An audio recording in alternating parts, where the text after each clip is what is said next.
Καλησπέρα παρεάκι μου, καλό μήνα σε όλους, ελπίζω να είστε όλοι και όλες καλά. Καλώς ήρθατε σε άλλο ένα βίντεο στο κανάλι μου, είμαι η Κατερίνα και σήμερα θα σας μιλήσω για κάποια βιβλία που αγόρασα πρόσφατα και έχω σκοπό να διαβάσω μέσα στο μήνα. Δεν υπόσχομαι βέβαια, γιατί ο Φλεβάρης αναγνωστικά, παιδιά, πήγε πάρα πολύ χάλια. Πρέπει να διάβασα 1 με 2 βιβλία και αυτό δεν σας το λέω με βεβαιότητα. Δεν πήγε καθόλου καλά αναγνωστικά. Θέμα χρόνου, θέμα ψυχολογία, συνέβαιναν και πολλά στη χώρα μας. Δεν με βρήκε όπως περίμενα. Παρ' όλα αυτά, ήταν ένας μήνας αγορών ο Φλεβάρης. Αγόρασα πάρα πολλά βιβλία. Θα έλεγα βιβλία εξαμήνου για να είμαστε μέσα. Είχαν βγάλει και εκδοτικοί πολύ καλές προσφορές, είναι γεγονός. Θα σας δείξω λοιπόν κάποια βιβλιαράκια που αγόρασα, τα οποία κατά κύριο λόγο ανήκουν στην κατηγορία της αυτοβελτίωσης. Γιατί, παιδιά, όταν μέσα μου βιώνω ένα κάτι της, λίγο στο κεφάλι μου κάτι γίνεται, δεν είμαι πολύ καλά. Θέλω κάτι να χαλαρώνω, να περνάει η ώρα μας ευχάριστα. Οπότε θα ξεκινήσω με αυτό εδώ. Αυτό το βιβλίο, παιδιά, το είδα πάρα πολύ στο Bookstagram, η Βιβλιοθήκη των Κρυφών Ονείρων, από εκδόσεις Πατάκη. Μιλάει πρακτικά, από ό,τι κατάλαβα και από το πιστόφυλλο, για 5 διαφορετικούς ανθρώπους, οι οποίοι μπαίνουν σε μια βιβλιοθήκη, ο καθένας με ένα διαφορετικό background πίσω του, μια διαφορετική βάση. Μια γυναίκα που έχασε τη δουλειά της λόγω μητρότητας, ένας 30χρονος άνεργος που έχει ένα έμφυτο ταλέντο στη ζωγραφική, ένας λογιστής σε μια εταιρεία επίπλων που θέλει να ανοίξει τη δική του επιχείρηση. Τέλος πάντων, η βιβλιοθηκάριος εκεί, αφανής ήρωας όπως λέει και το πιστόφυλλο, διαλέγει από ένα βιβλίο για τον καθένα που θεωρεί ότι του ταιριάζει και ξεκλειδώνει κάτι για τη ζωή του καθενός. Ένα πάρα πολύ ωραίο βιβλίο, νομίζω θα μου αρέσει αρκετά. Μετά συνεχίζω με αυτό, εκδόσεις Ψυχογιός, κανείς δεν μιλάει γι' αυτό, Πατρίσια Λόκουτ. Είδα πάρα πολύ ωραία σχόλια και για το συγκεκριμένο βιβλίο και από τις κριτικές σας και από το πιστόφυλλο κατάλαβα ότι είναι και πάρα πολύ σύγχρονο βιβλίο, παιδιά, γιατί μιλάει για μια γυναίκα που είναι, ας πούμε, την σημερινή μας influencer, αυτός ο όρος, έτσι προσκολλημένη στα social και σε όλα αυτά που συμβαίνουν, όταν ξαφνικά συμβαίνει κάτι και λαμβάνει ένα μήνυμα από τη μητέρα της και της αλλάζει όλη η κοσμοθεωρία, όλη η καθημερινότητα, όλη η πραγματικότητα. Και με ό,τι αυτό συνεπάγεται. Θέλω πάρα πολύ να το διαβάσω. Δεν είναι και πολύ μεγάλο στον όγκο, ακόμα καλύτερα για μένα. Τελευταία, παιδιά, προσπαθώ να διαλέγω βιβλία διαχειρίσιμα στον όγκο, γιατί δεν μπορώ πια τους τόμους και τα λοιπά. Δηλαδή, δεν ξέρω όσοι με παρακολουθείτε από παλαιότερα βιντεάκια, από το Δεκέμβρη ακόμα παλεύω τους άθλιους, 1100 σελιδούλες. Δεν βγαίνει, η μάνα μου δεν πάει, είναι πολύ ωραίο βιβλίο, καλογραμμένο, το βλέπεις και μόνο και λες αποκλείεται. Οπότε συνεχίζουμε με την γενιά της ντοπαμίνης. Εκδόσεις Πατάκη και αυτό. Παιδιά, το είδα γυρεύοντας έτσι, τριγυρίζοντας εκεί στα public. Είδα λοιπόν μία στήλη με βιβλία αυτοβελτίωσης, νέες κυκλοφορίες κτλ. Πήγα, με κέρδισε ο τίτλος, Γενιά της ντοπαμίνης. Διάβασα και το πιστόφυλλο, παιδιά, είναι εξίσου σύγχρονο βιβλίο. Θεωρώ αυτοβελτίωσης, δεν το έχω διαβάσει ακόμη, αλλά από αυτά που καταλαβαίνω από το πιστόφυλλο, παρουσιάζει μια εποχή που είναι και γεγονός, γιατί σε αυτή την εποχή ανήκουμε, καλός ή κακός.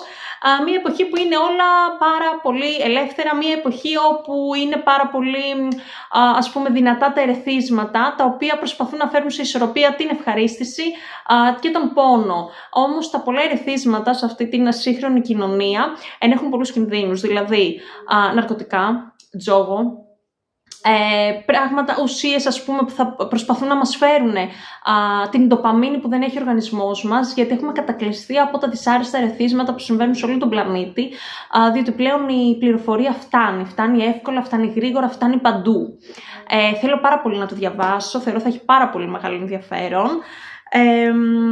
Θα συνεχίσουμε με κάτι έτσι λίγο διαφορετικό, το οποίο με κέρδισε μόνο από το εξώφυλλο. Εντάξει, λατρεύω και τη συγγραφέα προφανώς. Virginia Woolf, κυρία Dalloway, εκδόσεις Μετέχμιο. Έχω διαβάσει άλλο ένα της Woolf, μου άρεσε πάρα πολύ, μου αρέσει η γραφή της, έτσι είναι λίγο ιδιαίτερη, αλλά εμένα μου ταιριάζει πάρα πολύ. Ένα επίσης αρκετά διαχειρίσιμο βιβλίο για όσους το βλέπετε. Νέες εκδόσεις, πολύ ωραίο εξώφυλλο, τα γνωστά, Virginia αγαπημένη, θα σας πω νέα. Και θα κλείσουμε με αυτό εδώ, ο μοναχός που δεν ήθελε να έχει δίκιο, η Κατερίνα που δεν θέλει να έχει δίκιο αλλά δεν έχει μονάσει ακόμα. Λοιπόν, εκδόσεις Μήνας και αυτό, παιδάκια μου, πολύ ωραίο. Και πώς με κέρδισε αυτό το βιβλίο, παιδιά, πέρα από κριτικές και αυτά που είχα ακούσει και λέω να το ψάξω, να το δω κτλ. Κοιτάω το πιστόφυλλο και βλέπω. Θα σας πούμε γιατί δεν είναι αυτό το βιβλίο, τι δεν αφορά αυτό το βιβλίο. Αυτό το βιβλίο δεν αφορά τη θρησκεία. Αυτό το βιβλίο δεν θα προσπαθήσει να σας πει πώς θα ζήσετε, τι πρέπει να κάνετε, τι πρέπει να αλλάξετε. Και παιδιά, αυτό με κέρδισε αυτόματα, διότι η αλήθεια είναι ότι τα βιβλία αυτοβελτίωσης πολλές φορές πέφτουν σε αυτή την παγίδα. Η παγίδα αυτή είναι η εξής, ότι θέλω να σου πω πώς μπορείς να το κάνεις, αλλά όχι πώς πρέπει να το κάνεις. Πέφτουν σε τέτοιες παγίδες και επειδή διαβάζω συχνά αυτοβελτίωση, μου αρέσει, με κέρδισε πάρα πολύ το Πιστόφυλλο, παιδιά, και ο τρόπος που μας το πέρασε τέλος πάντων αυτό. Και θα φέρω σε αντιδιαστολή ένα βιβλίο που ολοκλήρωσα εχθές. Είναι αυτό εδώ, παιδιά, από εκδόσεις Σπατάκι, Ρουμί, το μικρό βιβλίο της Σοφίας του. Παιδιά, λοιπόν, αυτό το αγόρασα μαζί με τα υπόλοιπα που σας έδειξα τέλος πάντων, αυτοβελτίωση και αυτό.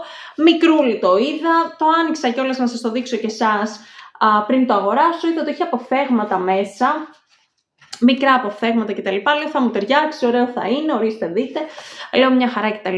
Δυστυχώς, παιδιά, δεν μου τέριαξε. Ανέβασα και στο Goodreads μια κριτική όσοι με έχετε και εκεί. Παιδιά, προσπαθούσε, έμπλεξε πάρα πολύ την αυτοβελτίωση με τη θρησκεία. Δεν είναι βιβλίο αυτοβελτίωση αυτό. Είναι ένα θρησκευτικό βιβλίο. Ένα θρησκευτικό βιβλίο που εμπλέκει μέσα πολλές προσωπικότητες θρησκευτικές. Αλλάχ, Ιησού, Μωυσή, Μωάμεθοντ, μπορείτε να φανταστείτε. Και το πώς πρέπει να ζούμε τη ζωή μας σύμφωνα με αυτά τα θεία πρόσωπα. Γιατί αυτά τα θεία πρόσωπα μας ορίζουν τη ζωή μας. Και αν δεν κάνουμε αυτά που ορίζουν, μας περιμένει και η οργή τους. Και γενικά, παιδιά, δεν μου τέριαξε καθόλου αυτό το πράγμα. Δηλαδή, η αυτοβελτίωση, παιδιά, με τη θρησκεία να το διαχωρίσουμε λίγο.